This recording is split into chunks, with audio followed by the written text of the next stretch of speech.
Uh, Good morning, everyone. We are at Open Channels. Today, we are going to interview Miguel Keerveld from Suriname. Uh, it is with us, Matt Schwarzman, and it is going to join us soon, Lowell Fiet. First, I'm going to read a short biography of Miguel. Miguel E. Keerveld from Suriname is an artist and engineer. As the webpage fk.me says, she performs as social architect, leading Mission 21 in the context of Suriname. Also, Miguel is a cyber feminist.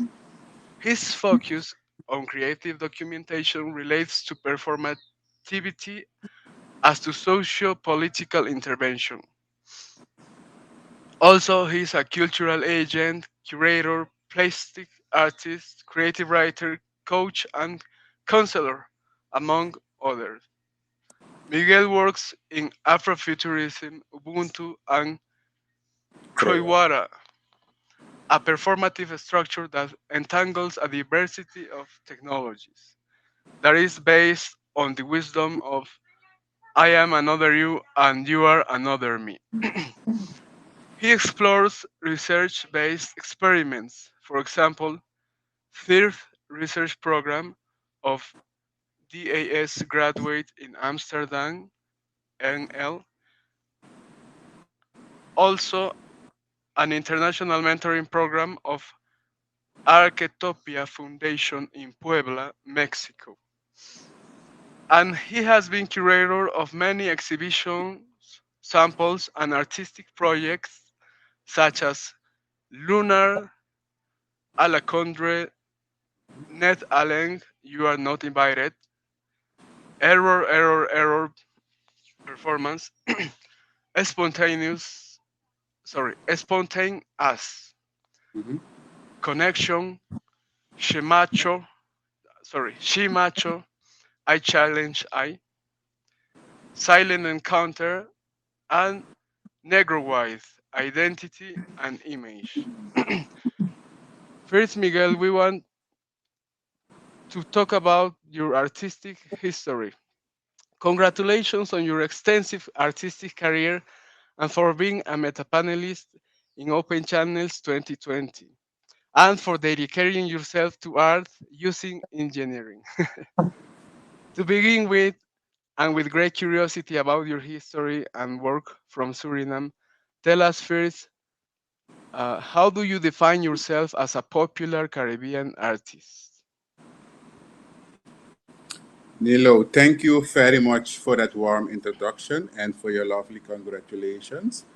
Uh, Also, thank you guys for this opportunity and the previous in 2020. Uh, Given space to the Dutch Caribbean territory through my voice.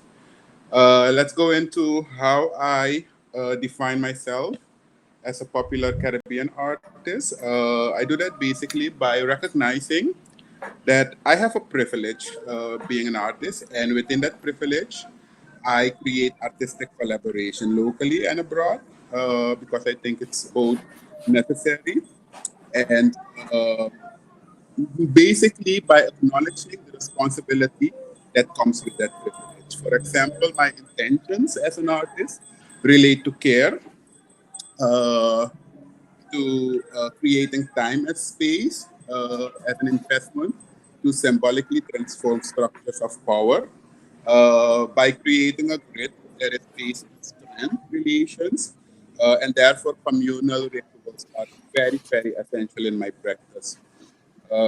I'm largely inspired by the legacy of bell hooks, whose work inspires me to contribute to spaces of healing, to staging local knowledge, and to honoring our ancestors, for which I think that colonialism, contemporary violence of power, are taboos that we can tackle with contemporary art. Yes, that's basically what I mainly focus on and how I define um popular art in the context of the Caribbean. Thanks, Miguel. Lowell has joined us now. Welcome, Hello, Lowell. Lowell. How are Oh, you? Hi, okay. welcome. Okay. Buenos dias. Buenos dias. I'm very sorry. I'm entering this conversation at a late date, but I got delayed in another situation. So I came running as soon as I could. So the Hmm. good afternoon now to you all. And Welcome. I'm glad you didn't wait. Okay. So wonderful, wonderful. Okay. It's good, uh, Miguel. It's good to see you It's good because to see you too, Lowell. we haven't seen you For since the 2020. So exactly. we hope that we can welcome you back in the El Taller de 2022. Okay, and the workshop of 2022. So Definitely, because that would be great. yeah, yeah, definitely yes. because I've been missing you guys, and you guys have been in my thought and in my heart this whole time. So I look forward to encounter with you guys again. In addition, I wanted to remark that these questions of the artist history are from Lowell. Hmm. He made them, and we are very glad because it helps us know much about the artist. The next question in this part is if you could tell us about your history of creativity within popular art, as well as your first artistic or theatrical steps and training, please. Of course, that's a beautiful question. Basically, I started over 15 years ago with painting as my space of reflection. I often refer to painting and drawings and stuff like that as a space for internal conversation, especially on taboo. I remember that at the start it was a safe space for conversations related to my sexuality until at some point, I think after the first 5 years, I wanted to expand these personal related questions to more political questions. So I followed up to understand art as a space to reflect on the spiritual level and the political question, as I already said. And the funny thing is that from these two spheres, I was intrigued to entangle art with social practice, basically to find like-minded communities. Yes, and during that time, in my previous years, I think the first decade of my artistic career, I was studying civil engineering, and I worked in a construction company as a quality safety manager. So basically, I decided back then that I was like, I had this policy 80% of my time goes into my career as an engineer, 20% into my career as an artist. But knowing that by the time I'm 40, I was in my late 20s, by the time I'm 40, I would change that policy and make it opposite. So that's basically, I started with a company in my late 20s, a firm, consultancy firm that provided me not just economic capital, but also political capital, social capital towards my goal to focus as an art professional later in my career. So basically, that's how that's a bit of my history as an artist. Uh, Great. yeah. And Yes. You finally, all. no, Mhm. go ahead, please. Yeah. You also asked about my first works or first presentations. I can think of like in the first year, I participated mostly in group exhibitions. I think of the National Art Fair until in 2008. I had the urge to want to stage my own work, produce my own exhibitions, and I started. But it wasn't until 2010 when I decided to become more confronting, questioning race, place, gender, and that's why you refer to Negro white identity and image. You refer to she macho. Those are basically references to that urge. Yes. Thank you, Miguel, for mentioning that because it has to do with this the last part of this part. Mm-hmm. Could you tell us more about Afrofuturism for artistic documentation and practice, and on the feminist cyborg, please, which I found Yes. very, very, very interesting. Personally, I didn't hear about until I read your web page, your personal web page. Yes, I. It was new to me due to my journey in Mexico, where I had an excellent mentor, Francisco Guevara, the creative director of Architopia. Basically, what happened is Architopia started to understand my struggle, which I could before having this term of Afrofuturism, I framed it as in the need to want to understand the metaphorical knowledge that often came to me as other forms of knowledge than regular ways of knowing, as urge to want to travel through time. So basically, I think that understanding this urge, Francisco provided me literature, which introduced me to Afrofuturism, which is basically a vehicle that provides artists the opportunity, or it gives artists the opportunity to entangle the past, the present, and the future. And I think it's a powerful vehicle because in the context of my focus on feminism as a structure to challenge political power structures such as colonialism and stuff like that, even contemporary violence. I think it's a powerful tool because it makes me and probably all these other creatives that I have the ability to work with to understand that within the context of the Caribbean, within time we had this huge political force, this female strength that was an amazing political force. One example, going back to the 18th century, is that indigenous and slave women used the seed of flower as a way to not give birth to their child to their children to avoid having them uh, be born in slavery. So this is just one form of so many other political strands that not only in our time but through time have been used against structures of oppression and violence. So I hope I have answered your question. Very But well. if you have, okay, perfect. Very, Okay, very well. Very yeah, well. Yeah. I have thank a you. Have it. question. Hmm. So, Miguel, I am actually working on another project in these times that involves comic books Hmm. and Afrofuturism as it's expressed in comic books. Hmm. Um, do you see any connection, like Octavia Butler is a reference point for us? Jack Hmm. Kirby, if you know Black Panther, the comic book character. Is there any? Is this the same Afrofuturism? Is it It is. a? It is the same Afrofuturism. However, in my practice, I don't have experience with comic book. In my practice, I basically focus on quilts as my vehicle because I think quilt has this amazing power. The sustainability of quilt speaks to me. And the fact that quilt is basically also related to community.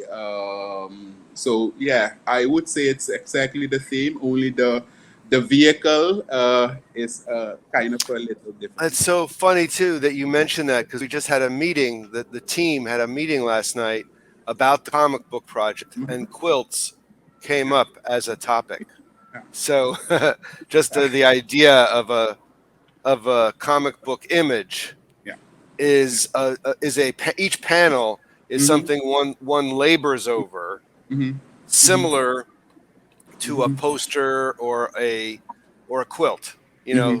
in such a way that people are expected to look at it for a Yeah, sustained period of time, not ex- just it goes by like a film image, but something that people are expected to live with. yeah. Is that relevant? That's very relevant.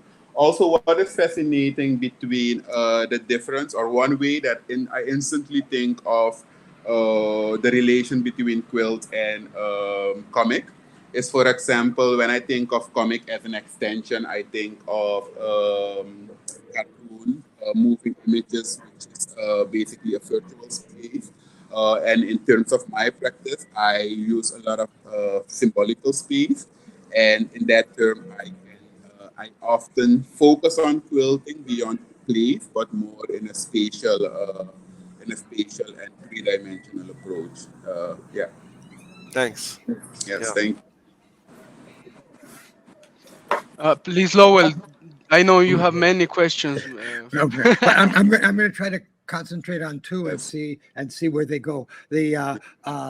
I was able to visit the Suriname. I think it was in 2013, 2014 for Carifesta when you hosted and the impression, because all of the Caribbean is like this, but each in its own particular way. The impact Mhm. of the geography, the architecture, the demography of each country varies in such a way that sometimes you walk into what are literally the fantastical spaces. And I had a chance to bicycle around the as well and see lots of things. And while we were there participating and seeing all the different architecture, performance spaces, and things that were available to us the in the city. I mean, I think we all walked away with a different visual sense. Our notion of our own countries and the visuality of our own countries was expanded by suddenly seeing a new mixture of most of the same elements, but also the very new kinds of things. So that's the basis of the first question, which is simply how does the geography, demography, the architectural structures and uniqueness of Suriname, they become manifest inside your creativity.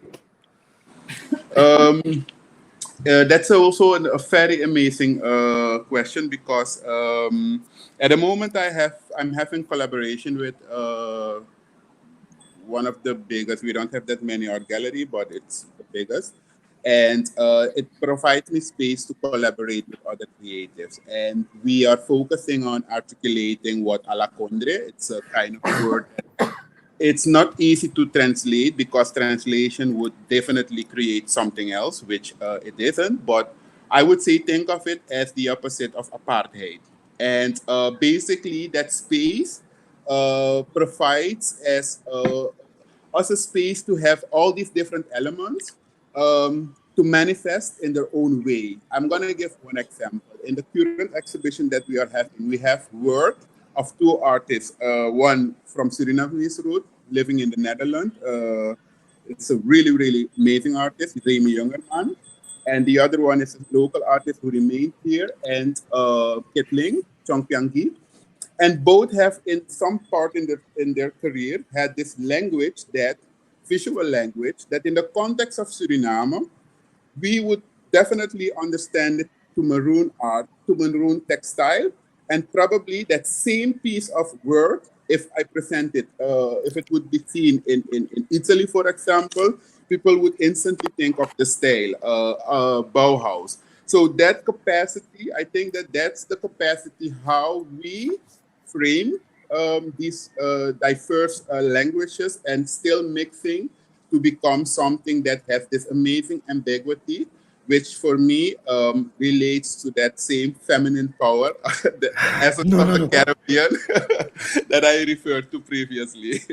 Okay. Yeah. No, the whole issue and the field of maroon arts has fascinated me. Not concentrating so much on Suriname as much as on Guyana and French Guyana, because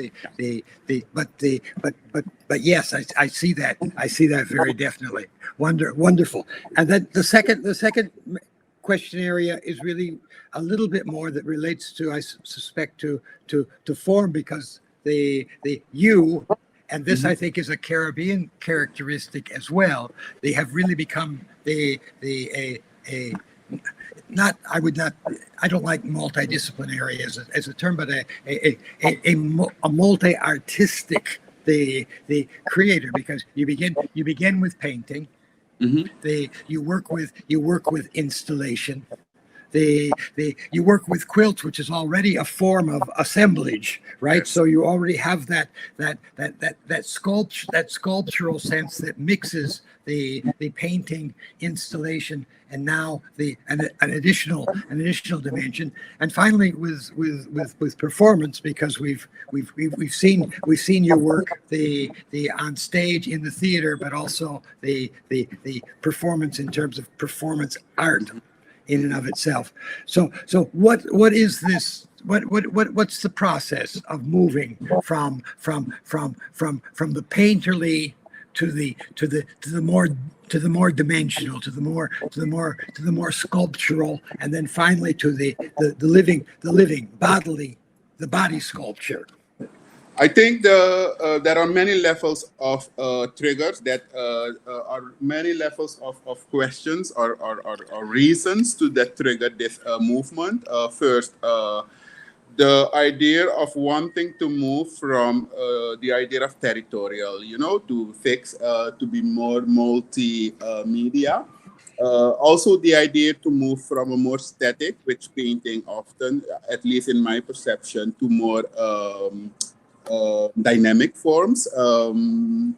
And also the fact that we are a region that has so many inputs, so many visual language, and all these cultural differences, that I think the Caribbean artist has to have this way of performing, of understanding that you cannot have a fixed practice to reach your audience.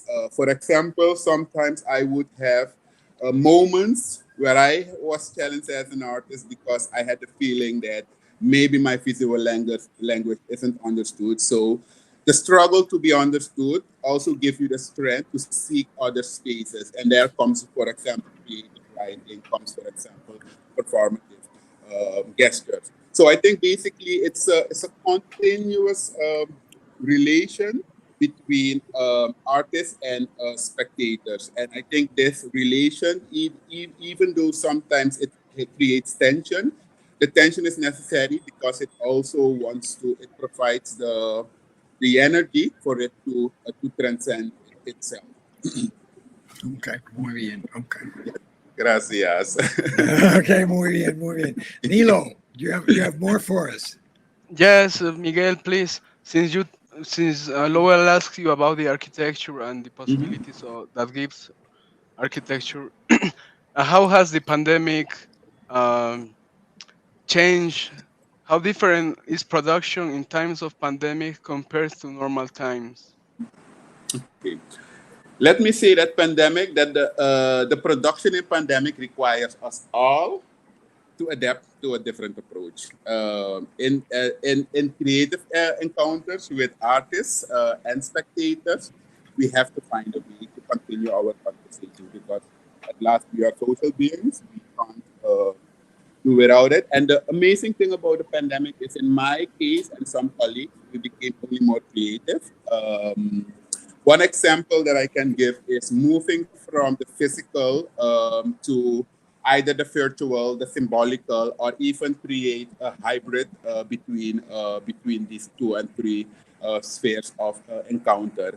Uh, I remember, for example, that participating in Open Channel helped me because in that point in time, I was stuck in Mexico and I was in quarantine. So I decided to use quilting as a way to encounter back with home. And but that's only a symbolical space. That's not physical. That's not virtual.